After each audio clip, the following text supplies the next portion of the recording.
This is CGTN, China Global Television Network.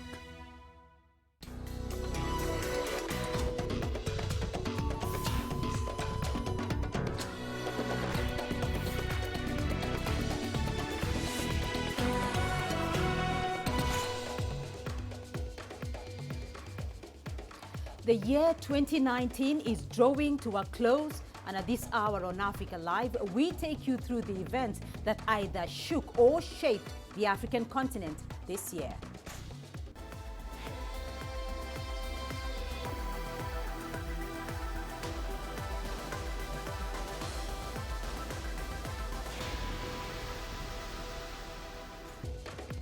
From political winds of change and the search for peace and progress,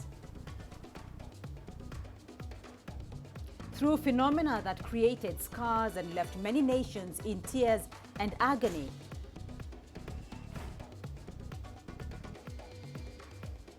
but also the moments of pride, hope and inspiration, the faces and features of the continent that made their mark on the world. Welcome to our special edition of Africa Live as we wind down the year 2019. I'm Beatrice Marshall, live from Nairobi. We will delve deeper into the events that shaped the continent in just a moment.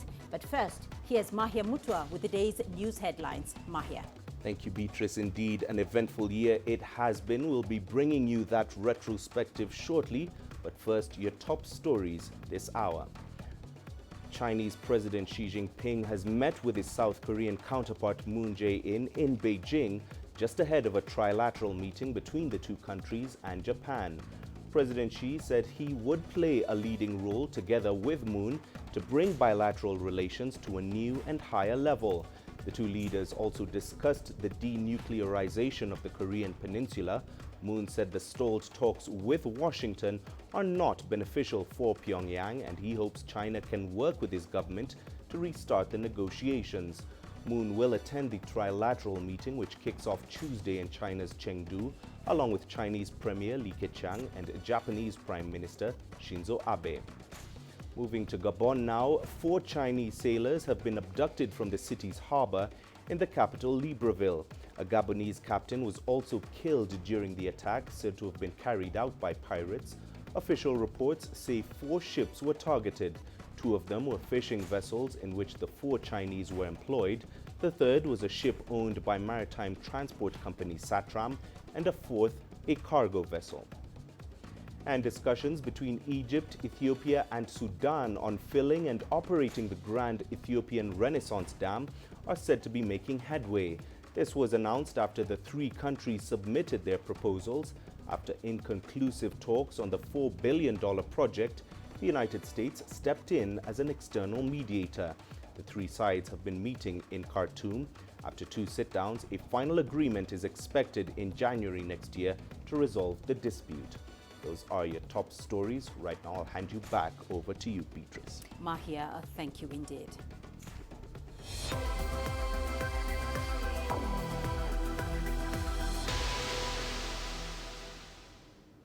Now, as we wrap up 2019, let's take a look at Sudan's political transition that was heightened by a protest movement that saw the ousting of longtime ruler Omar al-Bashir. CGTN's Yasser Hakim takes us through how the events unfolded in the country during the year. The Sudanese people have had enough of Omar al-Bashir's 30-year rule. He was ousted after fierce public demonstrations in the first half of 2019. A power struggle followed al-Bashir's arrest. The opposition groups wanted a new constitution and democratic elections for a new leadership, while the military, however, preferred to establish a council to lead the country through a transitional period. After a series of meetings, a power-sharing deal was finally struck between both sides. One of the most important aspects of the deal is that it sets a time limit to prepare for national elections and for establishing a government with 20 civilian ministers. It gives 67% of the government to the forces that joined in the peace talks and 33% to the forces that boycotted the negotiations. In spite of the peace deal, there are still challenges ahead for Sudan. Sudan needs short and medium-term plans to save the economy from bankruptcy. What we see are steps to keep the situation intact but not solve the economic crisis. They need a plan to create alternative sources of income after the loss of oil revenue to South Sudan. There is gold mining, industrialization, and agriculture. All could be important sources of income. There must be a way to create demand for the dwindling Sudanese pound. This is what's needed urgently, a clear vision for economic reforms. 2019 has been the year of change, a new chapter for Sudan. And 2020 should be the year of rebuilding, especially on the economic and political fronts. Yes, Hakim for CGTN, Cairo. Now, the year ends with the sentencing of Omar al-Bashir, who will now serve 2 years in a reformatory detention center after being found guilty of corruption. CGTN's Mohammed Abubakar takes us through Omar al-Bashir's 30-year rule and his legacy for the region. Hassan Omar al-Bashir was deposed from the Sudanese presidency on the 11th of April 2019. His removal brought to an end a 30-year rule whose legacy will define the geopolitics of the region for decades. In his aftermath, he left behind a trail of war and a contrasting face of a peacemaker. Omar al-Bashir's life is characterized by war. Wars he fought and those that he bred. He was a soldier after all. He was born in 1944 in the then Anglo-Egyptian Sudan. At a tender age of 16, he joined the Sudanese army and later received advanced training from the Egyptian Military Academy. As a paratrooper, al-Bashir first tested the battle front lines during the 1973 Yom Kippur War. While serving in the Egyptian army, he was allegedly captured by Israeli soldiers and tortured. He would later serve as a military official in the Sudanese embassy in the United Arab Emirates between 1975 and 1981. After his tenure, he returned to Khartoum as a colonel.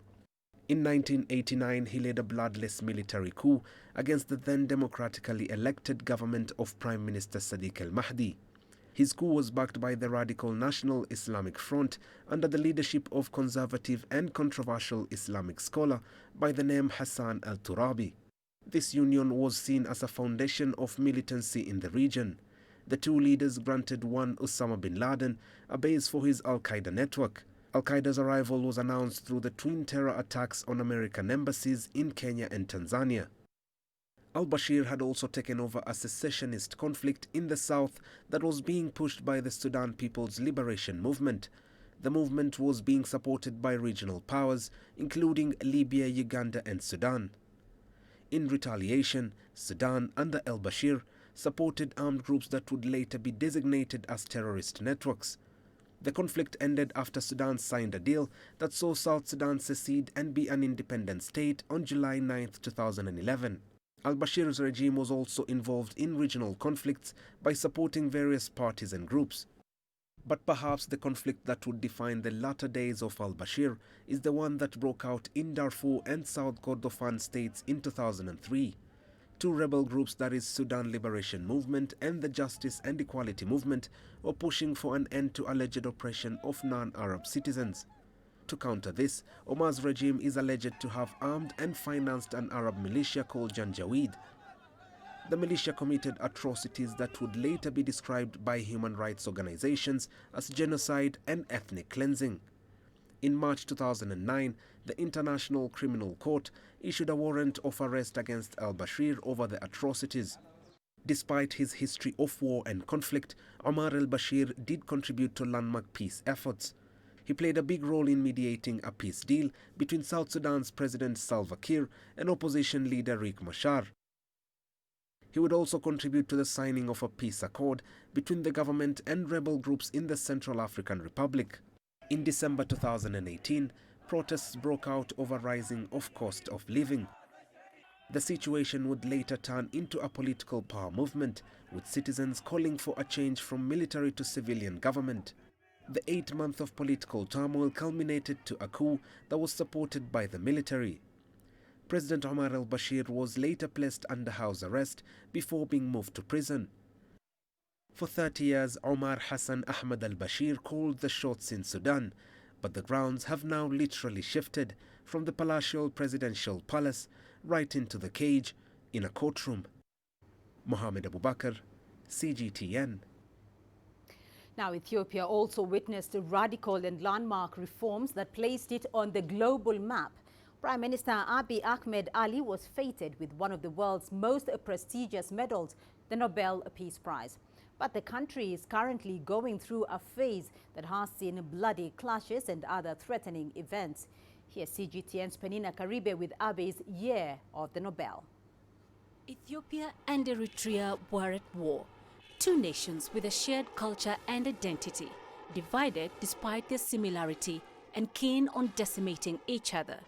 The war between these two nations was the second of its kind since the 1978-1979 Ogaden War.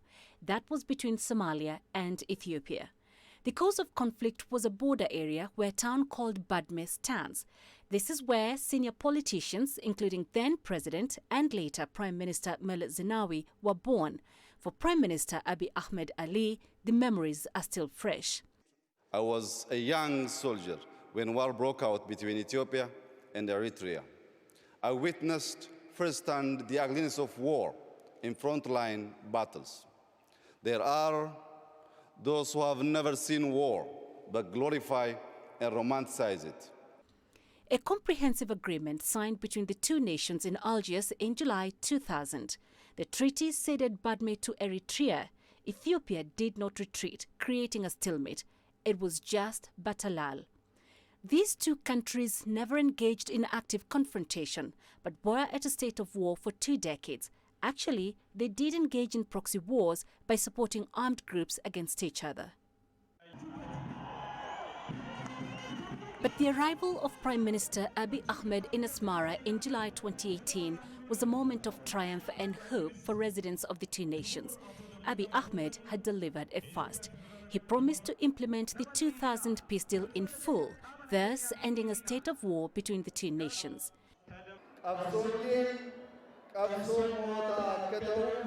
With the help of the strategies we set, we have become victorious in making our struggle successful. The secret of our victory was not to focus on the past history, but rather it was making our vision forward-looking and working in unity.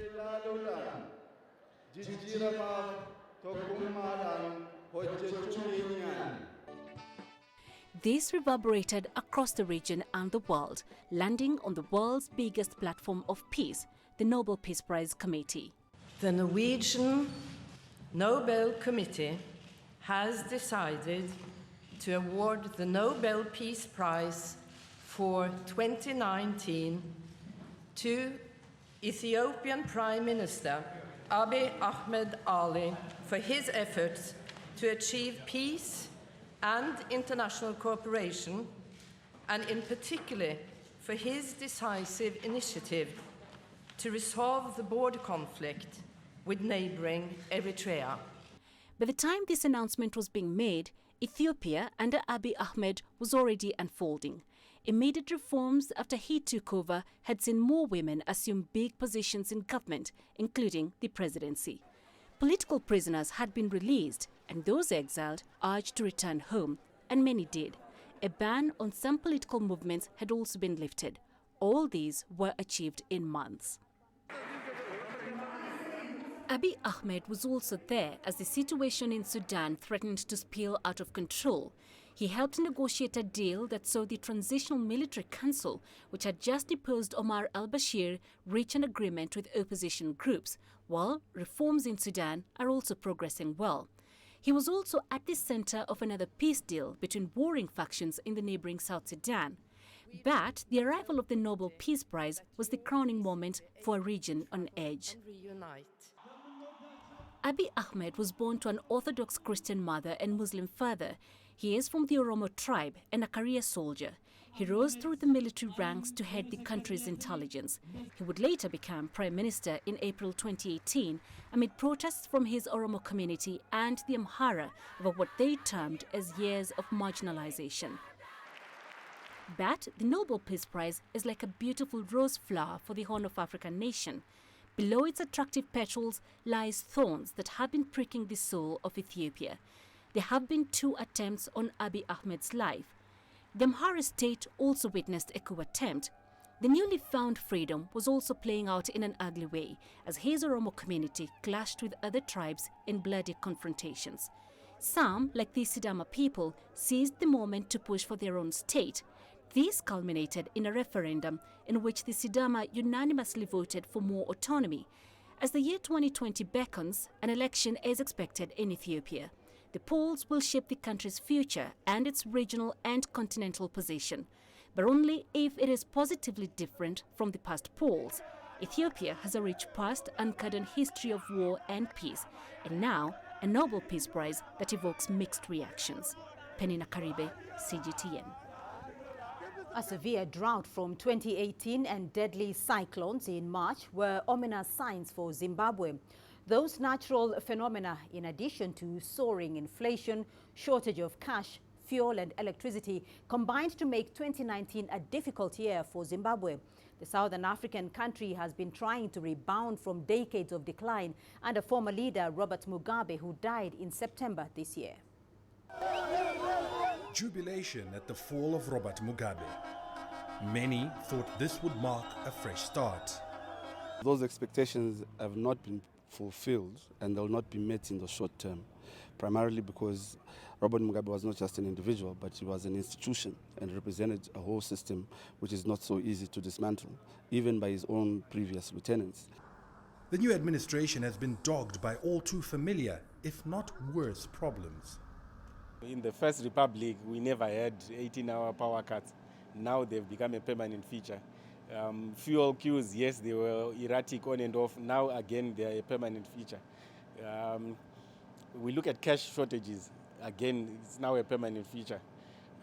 Whichever thing you can think of, there's nothing that has improved. There's no parameter that has improved. But President Emmerson Mnangagwa's government insists the country is on the right path, following political and economic reforms. We have walked the talk on everything that we said we will do. We've done, in fact, we've done it even faster. And in my view, really all the large, big announcements and policy reforms are done.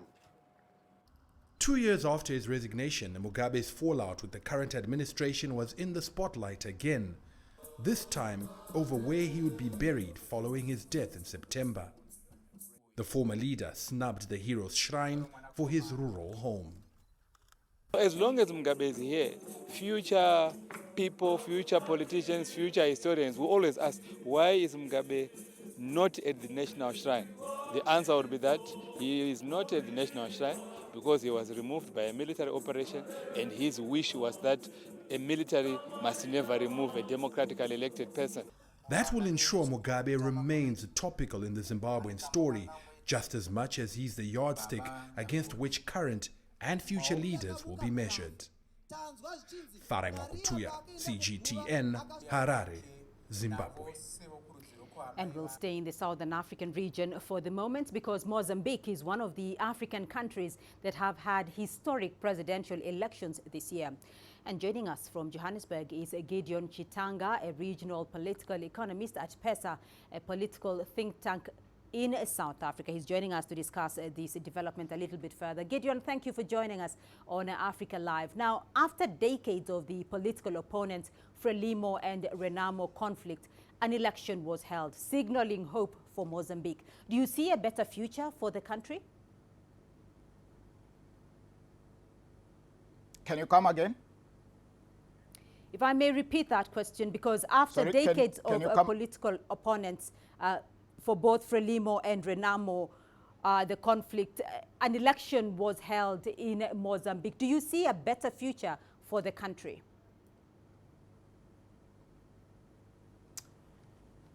In the interim, it looks like the two major opponents are likely to continue to negotiate. And I think that the more the winning president, President Nyusi, continues to reach out to his Renamo opponents, the better. What I know is that Renamo parliamentarians are in parliament and they are participating And I take it that there are further engagements to at least keep the situation manageable and less delicate, although Renamo and all the other opposition parties raised serious allegations against the election process. So one of the things that could potentially maintain peace and stability is for the ruling party to also look at the allegations from the opposition camp and try to address them. The biggest threat that has emerged is the Islamists in courts threat in the Cabo Delgado region, so that is in the northern part of Mozambique. And I think although the situation between the ruling party and Renamo is delicate, there is a low-scale insurgence, or if you want, a war in the northern of Mozambique, which is really proving to be a serious challenge to peace and stability. And denting the prospects of the country, particularly the interest in the production and marketing of gas products, which were discovered in huge quantities in the northern part of Mozambique. And I think what is worsening the conflict is that there is no clarity as to whether this is purely an Islamist, extremist kind of situation, or a situation that is emanating from aggravated, impoverished conditions that are affecting Mozambique and Mozambicans, and the extent to which these two major factors mutate and feed into this Islamist kind of conflict. So let's look at that peace and stability situation you have mentioned there. If peace is to hold in Mozambique, what remains to be done to ensure that long-term stability?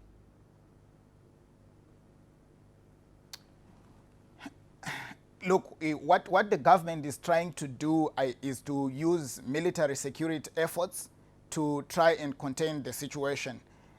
So I take it that the government is deployed the army, the police, and has heavily militarized the region.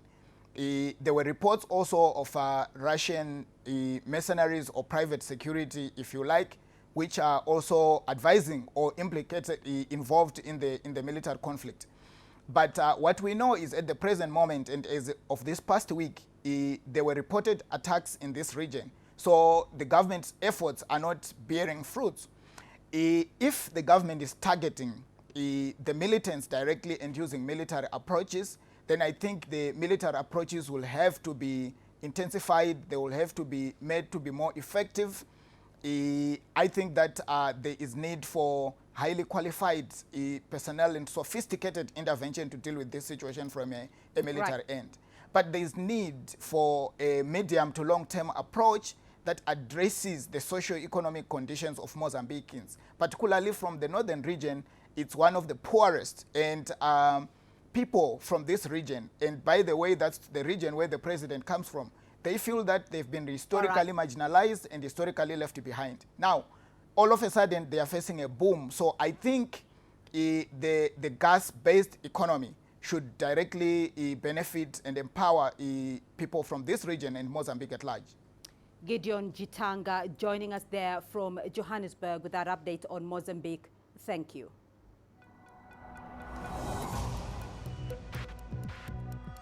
Each day, there are millions of stories. Each one can open new perspectives, new possibilities. Wherever you look, we are there to see, discover, explore. We put the pieces together to find what really matters to you, all around the world, all around the clock. Our reporters are at home across the globe. From our headquarters in Beijing and production centers in Washington, Nairobi, and London, China Global Television Network. Stories from across the globe, reaching people across the globe. CGTN. See the difference.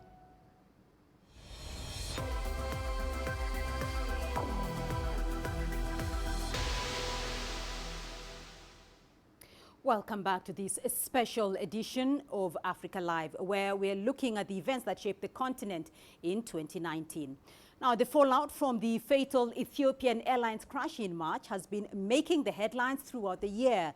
It impacted the national carrier, the manufacturer Boeing, as well as families of all 157 passengers and crew on board. CGTN's Daniela Pearson revisits some of the major turning points. Ethiopian Airlines Flight 302 was on schedule, an international commercial flight from Addis Ababa, Ethiopia to Nairobi, Kenya. But tragedy struck just 6 minutes after takeoff. The Boeing 737 jet crashed outside the town of Bishoftu. None of the 149 passengers and 8 crew on board survived. The fatal crash occurred on the 10th of March. But it was days before family members could access the crash site. Instead of bodies, they received 1 kilogram bags of scorched earth to bury. The remains of their loved ones were still impossible to identify. Investigators start analyzing black box recorder data, finding clear similarities with a Lion Air crash in Indonesia 6 months earlier. Faults with the design of the 737 MAX 8s were linked to both crashes. In the coming weeks, fleets of Boeing's best-selling jets were all grounded, starting with Ethiopia, China, Europe, and then spreading to the rest of the world. I speak not only with my voice, but the voices of my departed family, my mom. Families began the lengthy court process in the US, trying to find justice for the victims and accountability from Boeing. The families of nearly 350 victims from both crashes have filed over 150 lawsuits. Meanwhile, US Congress launched an investigation into the approval process by the Federal Aviation Authority. The FDA allegedly allowed Boeing to partially self-regulate the MCAS anti-stall software implicated in both crashes. April and May saw Boeing scramble to contain the fallout, and Ethiopian Airlines denying that pilot error was a contributing factor. By June, the US plane manufacturer had set aside nearly $5 billion to support the families of victims and their local communities. Boeing is offering about $145,000 for each life lost in the Ethiopia crash. Families have until December 31st to apply for it. This doesn't include what they might receive from the cases filed in the US. The beleaguered manufacturer has been working to turn the company around, with pilot training, redesigning software, and stringent testing. But it's been struggling to re-enter the MAX 8 into service. Now, at the end of the year, Boeing has announced it will halt production of the still grounded model. Daniela Pearson, CGTN. Well, 2019 will be remembered as the year the climate crisis devastated parts of eastern Southern Africa with floods, landslides, drought and cyclones. This left at least 33 million people at emergency levels of food insecurity. The UN Intergovernmental Panel on Climate Change report shows increasing evidence of climate change contributing to higher temperatures in the region. That report noted that rising temperatures are exacerbating the impact of drought and flooding. We go to Daniel Arap-Moy, who takes us through some of the countries affected in recent months. Millions of people have been affected and more than 280 reportedly dead due to an unusually heavy rainfall and flooding in eastern Africa. Across the region, homes, infrastructure and livelihoods have been destroyed and damaged in the hardest hit areas. In Kenya, the annual short rains, which ordinarily last from October to December, have been exceptionally heavy and affected more than 160,000 people in 31 of the country's 47 counties. Over 50 people dead, including those that we cannot trace. There are about 16 people buried in the sand, in the soils. In Burundi, 3,100 people were affected by torrential rains in Munyanga province, while in Uganda, flooding and landslides impacted at least 12 districts, including Bundibujo district, where more than 4,000 people were affected. We want to find for you as soon as possible a safe space where your community and village can live, but the government cannot go it alone. We are appealing to everyone who can help in any way to kindly do so. In South Sudan, where 908,000 people have been affected, the flooding submerged entire communities, rendering inaccessible basic services. There is a very high humanitarian need of an intervention, especially with shelter material, with NFI kits, with material that can be given to the population because people have lost everything. In Djibouti, the equivalent of 2 years' rainfall fell in one day, causing flash floods that have affected up to 250,000 people, including 9 who were killed. Flooding in Somalia affected 547,000 people, including an estimated 370,000 who have been displaced and 17 killed. In Ethiopia, about 570,000 people have been affected, including more than 200,000 displaced, and rains have negatively affected the harvest season. In Tanzania, the death toll is over 50,000, including 10 people who were drowned by a flood-swollen river. According to a Save the Children count based on UN and government figures, floods, landslides and cyclone killed more than 1,200 people across East and Southern Africa. The unusually heavy rainfall, which continued in December in most countries of the region, has primarily been driven by the positive Indian Ocean dipole. As families struggle to cope with these compounding and complex shocks, there are fears of people adopting negative coping mechanisms unless action is taken, and taken now. Daniel Arap Moi, CGTN, Nairobi, Kenya.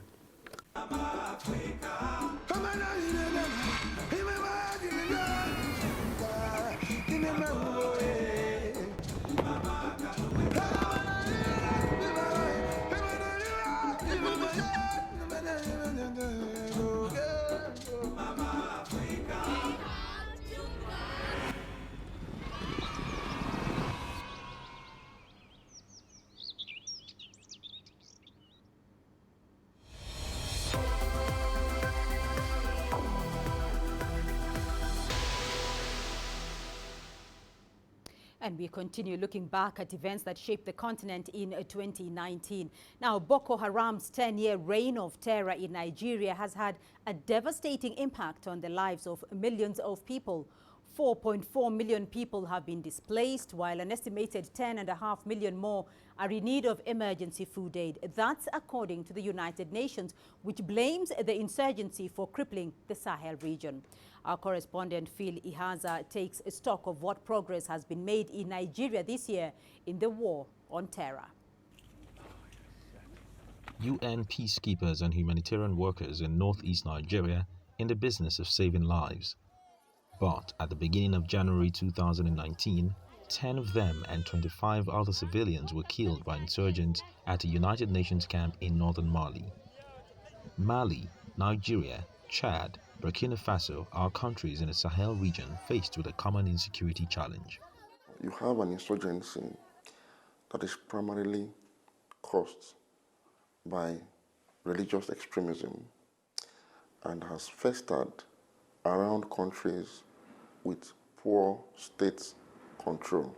You have weak governance structure such that you have large swaths of land across this region that are ungoverned, as well as millions of lives that are also without government presence. Nigeria, Africa's most populous country, has been tackling a decade-long insurgency that began in 2009 and has spread to neighboring countries like Niger and Chad. President Muhammadu Buhari was re-elected in February on the back of promises to wipe out the terrorists by all means. Our commitment to defeat Boko Haram and all the threats it constitutes remains as strong as ever. Despite notable military advances and proclamations of Boko Haram's defeat by the government, the sect remained a threat to security in the northeast all through the year. By July, the country marked a decade of dealing with insurgency, with the news of 65 people killed at a funeral in Borno State by suspected Boko Haram militants. I am begging on behalf of all of us here. 6 foreign aid workers were also kidnapped close to the border with Niger in the same month. By September, Chad, Burkina Faso and Mali had recorded some of the deadliest attacks in history, losing scores of soldiers as suspected terrorists attacked their military bases. The United Nations has warned that the insecurity crisis in the Sahel region is reaching unprecedented levels and says there is a need for more collaboration between countries in the Sahel to end the insurgency in the region. West African leaders held a summit in September where they jointly pledged $1 billion to better equip their forces for the battle against insurgency in the region. But security analysts say changing tactics from physical combat may go a long way in winning the war. There has to be a collaboration between the government and the Muslim community around the Sahel to roll back some of these extremist doctrines that are only found in mainstream Muslim theology. And until there's a rollback, what you find is that for every insurgent that is mowed down on the battlefield, there are tens, if not hundreds of replacements willingly. 2019 also marks 5 years since the kidnap of 276 schoolgirls from Chibok community of Borno State. A third of those captured remain missing. And as the year winds down, their families can only hope that 2020 will not be as fruitless as the past 5 years in the search for their loved ones. Phil Ihaza, CGTN, Abuja. Well, let's broaden this conversation further. I'm joined in studio by Andrew Franklin. He's a regional security analyst. And joining us live from Mogadishu, Dr. Abdi Fattah Ismail Tahir, a member of parliament in the House of the People in Somalia. Let's start with you, Dr. Tahir, because there have been several terror attacks in Somalia, many of them in the most recent past. Is Somalia winning the war against al-Shabaab, or is it losing that war? Thank you very much for having me.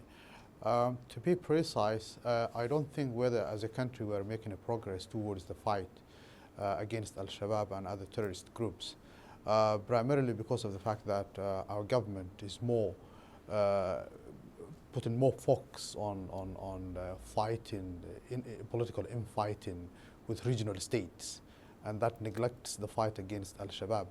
And as a result, al-Shabaab is expanding territories. It is also increasing its revenue generation from the capital city, and it's also gaining more recruits from the ground. Unless we come up with some sort of a strategy that is different from what our government was doing for the past 3 years, we will be not making progress towards the fight against al-Shabaab. And the maybe few progress we have so far made is thanks to the Americans who brought a lot of assets in the region to fight al-Shabaab, and that itself comes with a high level of civilian casualty. So more or less, my assessment of the fight against al-Shabaab is that we are not making a progress. So, Andrew, you've heard Dr. Tahir say that as far as Somalia is concerned, it doesn't seem to be making much progress. But we've also seen the example of Boko Haram in Nigeria. When it comes to the army or police force trying to make any inroads or defeating such insurgency, is it difficult for them to win against an outfit such as that? What is your take? Well, my take is very simply that it's not impossible. We've seen terror organizations defeated in places like Algeria, for example, during the Algerian Civil War. The Battle of Algiers. The French brutally rooted out the terrorist networks in Algiers and Oran. We've seen the British against the Mau Mau from 1952 to 1959 declared the freedom fighters terrorists and defeated the Mau Mau freedom fighters. It took 5 or 6 years, and also very brutally. Ultimately, in Algeria and Kenya, the countries became independent. I think it's not impossible to defeat terror organizations, because terrorism is a tactic. The Irish Republican Army, for example, was running terror campaigns in Northern Ireland and then mainland UK from the late 1960s onwards. And the British government did, in fact, defeat that terrorist organization, which is now part of the government. The point is that if you are trying to defeat an organization that's simply using a tactic of terror, you can apply tactics, there are operations that you can conduct. On the other hand, if what you're doing is fighting a genuine insurgency, which is what al-Shabaab is in Somalia, then you have to back off from the military option and use a lot more hearts and minds to persuade the people why they should be backing the central government. So, Dr. Tahir, we will look at the alternatives in just a moment, but I do want to get your view on AMISOM's mandate because it is going to come to an end shortly. So is Somalia ready now to take on al-Shabaab? Is Somalia ready to stabilize itself without the assistance of AMISOM? My take on AMISOM is that AMISOM has never been effective, much more than the Somali forces are when it comes to the fight against al-Shabaab. So their presence in the country is overrated in the first place. Secondly, I don't think the AMISOM issue became projectified. It became like a project, and I don't think many governments are interested in taking or in bringing the AMISOM presence in the country to an end. And there is no, on the other hand, there is no commitment from the Somali government to take over the responsibilities of AMISOM in time so that they facilitate the departure of AMISOM from the country. So I don't think whether AMISOM is just the preparation for saying like AMISOM is leaving the country soon is working. And the Somali forces, are they prepared to take over from AMISOM?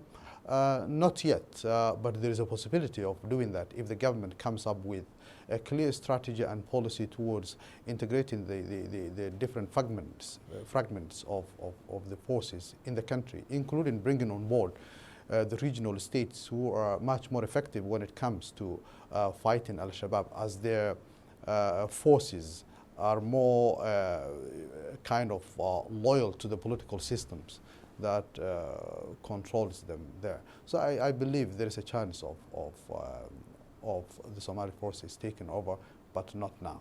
All right. Unfortunately, gentlemen, we have to leave it there. Dr. Tahir joining us from Mogadishu and Andrew Franklin here in Nairobi. To you both, thank you.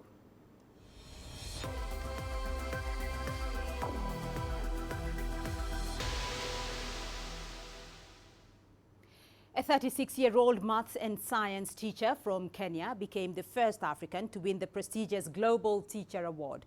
Peter Tabichi has ambitious plans to use the $1 million prize to improve the lives of his students and the community around his school.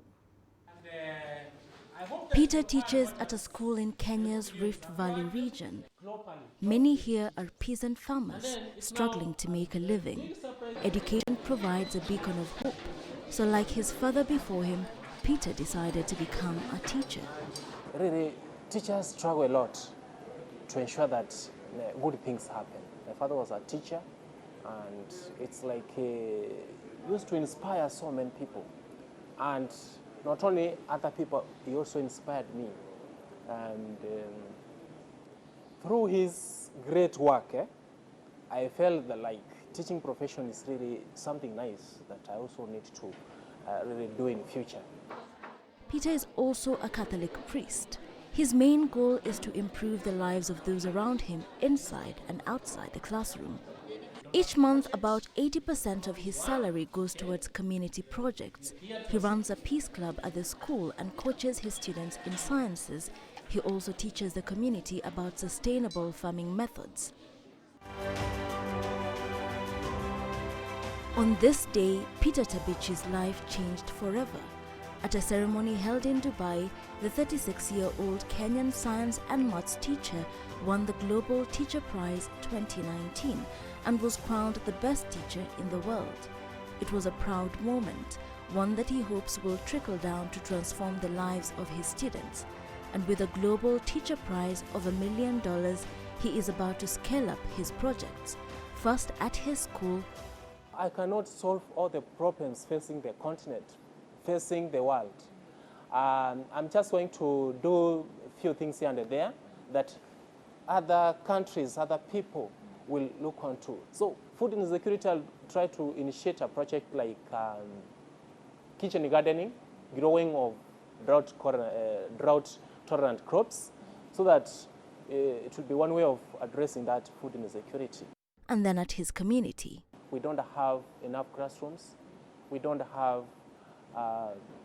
laboratories. We just have one which is used for multipurpose, for chemistry, biology, physics, all the science subjects. So I'll try to ensure that they have all of those facilities and they are well equipped.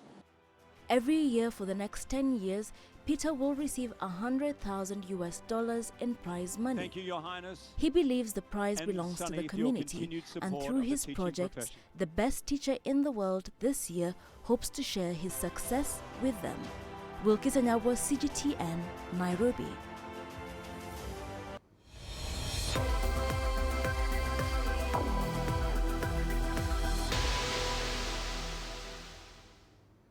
We are on air and online. Let's cross over to our other studio where Amy McConaughey is standing by. Amy, what's been hot this year on africa.cgtn.com? Beatrice, we've had heavy engagement on our online platforms this year from across the continent. And one of the stories that has had Africa talking in 2019 is this one from Kibera settlement in Nairobi, Kenya, where one man is teaching the younger residents how to tell their own media stories. Take a look.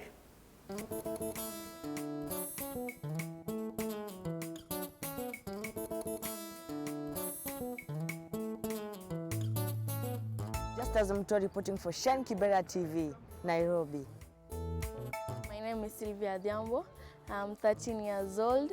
I come from Kibera, Nairobi, and I'm a journalist, I'm a reporter, and also an anchor. Shan Kibera TV, it is a program that we are running that is giving students from Kibera an opportunity to practice journalism. Our students actually become real journalists. We have a presenter, we have reporters, we have camera people, and me as the producer. Most of the students who grow up in the slum, they have like a low self-esteem because they feel like they don't get enough opportunities compared to the rest. They feel like they are kind of inferior. But they are unique in their own way because the talent is universal. I wanted to raise their self-esteem, to improve their confidence. I do photography, videography, and editing. I love videography because it involves a lot of traveling, then finding new things every day. We are actually the people who grew up here, who are born and raised here. We are the right people to tell our own stories because we understand the challenges better, and we can actually say these are the solutions that we can work. Kids, they are the best people to work with because they learn very fast, they understand very fast, and they are ready to get into any challenge. The kids right now, they are employed. They are teaching the people, they are passing information, at the same time they are getting money to support their education. I'm looking at building professionals. It is not bad to pass some skill, your skill to the younger generation because they are the future. Never give up, no matter what happens. And if you have a talent, come out because you don't know where that talent of yours can take you tomorrow. And more inspiration online from Senegal, where a female surfer is braving the waters in a sport often unexplored by women in the country. Khadjo Somb explained to us how she found her thrill and passion as the first female surfer in Senegal.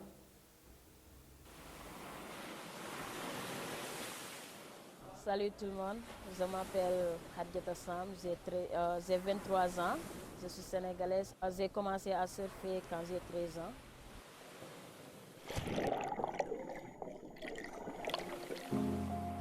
Oui, je me rappelle la première fois quand j'étais dans l'eau. J'étais tellement contente, mais un peu difficile. Mais on a bien géré parce que quand tu aimes quelque chose, tu vas jusqu'au bout.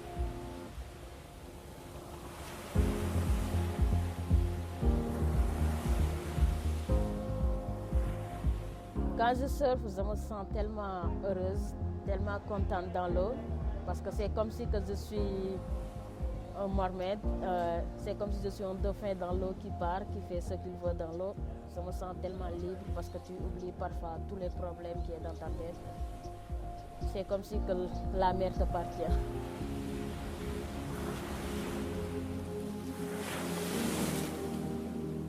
Plus de filles qui surfent parce que Ça nous donne du courage, ça nous encourage aussi de bien surfer, de bien progresser, parce que ça nous permet aussi de voir les qualités et ça nous permet aussi de progresser aussi, parce que si tu es seul, tu n'as pas eu de concurrence, ça veut dire que tu fais ce que tu veux et tu t'en fous parfois. Mais si tu vois certaines filles que tu surfes ensemble, tu veux vraiment progresser et voir, montrer que tu es le meilleur, quoi.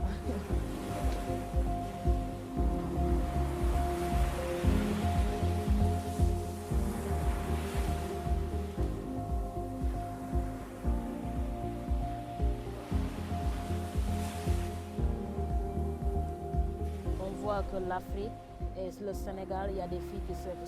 Ce n'est pas seulement les garçons qui peuvent surfer ou bien qui peuvent faire tout. Les filles aussi peuvent faire tout et peuvent surfer.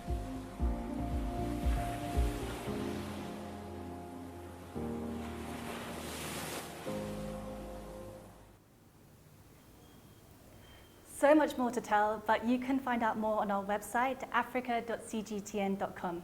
Back to you, Beatrice. Indeed, so many inspiring stories from Africa this year. Amy, thank you. Images may appear to be identical, but looks can be deceiving. The difference is not always obvious. It has to be discovered. There are always different sides to a story. We put the focus on the details. To see more, to understand better. CGTN. See the difference.